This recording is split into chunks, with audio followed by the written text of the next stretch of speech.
Right, hit it, Marilyn. I don't know. I just can't together if you were using it for 240 days. Or is it the actual, what would happen if this socket end with the line, because it's triangular, what would happen that would be fun. I do not do this professionally. So this was not I had one accent reduction client when I first moved to LA.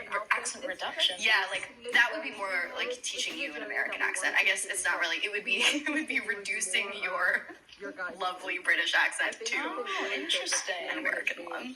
Okay, so what is the weirdest, like, cultish phrase, in your opinion, that has, like, come into circulation, like, recently?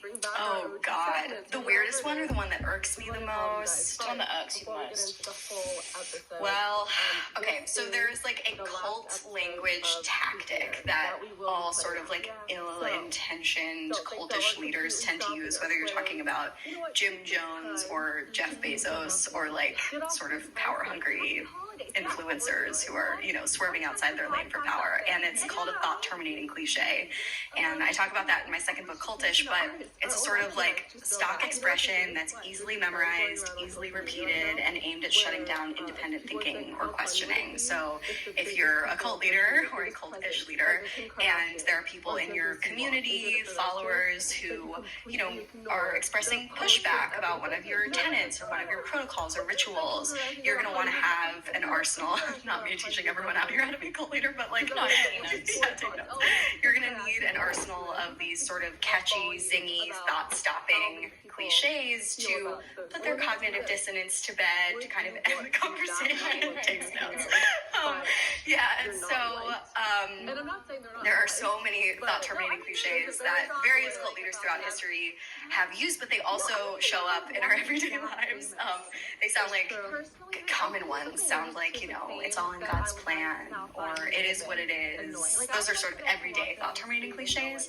But one that shows up in sort of conspiracy theory communities, anti-vax communities, the nexus of those two communities, which is sometimes described as conspirituality. That's where, like, spirituality, new age beliefs, and classic conspiratorial paranoia sort of intersect. That's where you can find, like, yoga moms gone QAnon or whatever. So they will repeat the phrase, oh, you just need to do your research, which of course for them does not mean, like, reading peer-reviewed studies, but rather like, stupid. Going down like a rabbit hole led to by father algorithm down, you know, whatever confirmation bias nightmare they wish to pursue. But do your research is one that I see, especially during really, like, sociopolitically fraught times, when people are losing trust in, you know, peer-reviewed studies and governmental institutions and science and medicine. Research to them means something different, so that's kind of insidious. Interesting. So it's just like, it's something you can't even fucking respond to. Like, it is what it is. Do your research. Exactly. So you said it, like, terminates the conversation. Right? Exactly. So terminates the thought.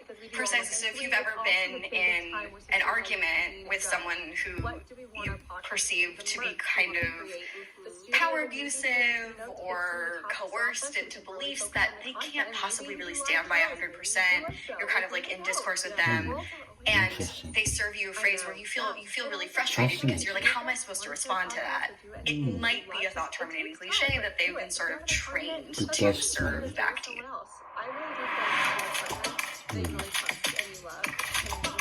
Was. So you blow it to ads. Don't blow it to ads, bitch. Yeah. Stop blowing it to ads, bitch. Totally, because it's a lot of work to have to think, and it's a relief not to have to. Much easier to manipulate. Much easier, yeah, and even to manipulate yourself, because, like, let's say you've been involved with a sort of cultish, nonprofit for a long time. I did an episode of Sounds Like a Cult years ago on the cult of nonprofits. Like I don't know why that one. The ads are always like a Martin Sorrell. The ads are like a rude into-fucking eruption. I can see why fucking it was always fucking annoying. You want to, you know, express some kind of concern or doubt about this company that you started working for ostensibly because you, like, really believed in the mission, and you still really want to believe in the mission. Let's say it's like an environmental nonprofit, but you get the sense that maybe money isn't being used appropriately, or you're being exploited in some way, or that like the charismatic boss that got you into the job is not quite your Rearrange these two words, off and want fuck. to express some kind of questioning, but you also feel conflicted because you want to believe in those promises that were originally made and this mission that you believe in. But if that charismatic boss of yours can respond to your hint of questioning with a thought-terminating cliche, well then you don't have to question anymore. You're like, phew, okay, everything's fine. Everything is exactly as it was promised, and surely if I just stay here, I will reap the benefits that I originally signed up for. What's an example of one thing in that context? Oh gosh, in a nonprofit, that's a great question. I can't think of one off the top of my head, but I can think of one from the cult that like I'm most familiar with that had kind of like a nonprofit vibe to it. So the cult that probably got me interested in cults was a group called Synanon, which is like a 70s era sort of classic cult compound that started as an alternative drug rehabilitation center. So like an alternative to AA or something like that. And it started as this sort of experiment that extended into this compound that was very all-consuming and people lived there full time. And then it ended up being violent and political and abusive, and it disbanded. But my dad knows he spent his teenage years in this group against his will. He was like forced to join there by his dad, wanted in on sort of the blossoming counter-cultural movement of the 60s and 70s. And so he discovered Synanon. He really liked it. You didn't have to struggle addiction in order to join. Some people joined just because they wanted in on this sort of like socialist utopian experiment, and those people were targeted lifestyles. So my grandfather was one of these lifestylers and forced my dad to join at the age of like 13, 14. And in Synanon, everything seemed kind of hunky-dory in the beginning, albeit culty, like everybody dressed alike, and there were some weird protocols and rituals that were going on there, but things started to turn, more hypocritical over time. You started to see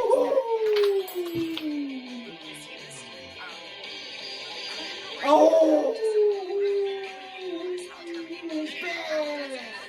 which meant kind of like fake it till you make it. And you scratch at it! No more, bitch! Because Chuck D. Rick, that's the name of the guy. Ooh, smash it up! Yeah, Clive, smash it up! You just walk into town. Leave and cleave ain't eat a brain. Go in my suit like all the best.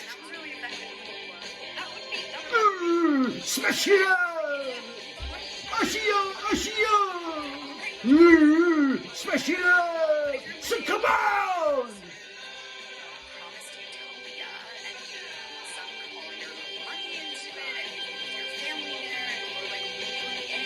You have control. Experiment that promised to fix this sort of like encroaching fascist America, which is like why so many of the 60s, 70s era cults were founded. Does that sound familiar to anyone living today?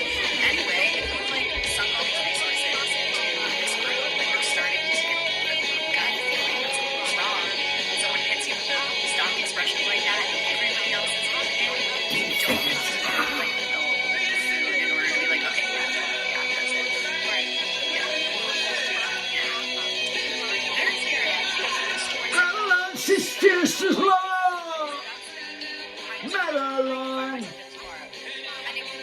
No question line.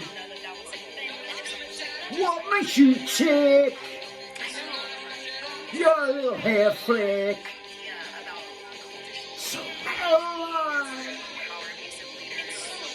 Most effective tool, because when you watch cult documentaries or read headlines about cults like Nexium or whatever, we get hyper fixated on sort of like daytime brainwashing, or you look at people wearing colored sashes with shaved heads, or they have long nose, and they seem easy to see. Smashing things down. Everybody. Preemptive and downs. Invisible.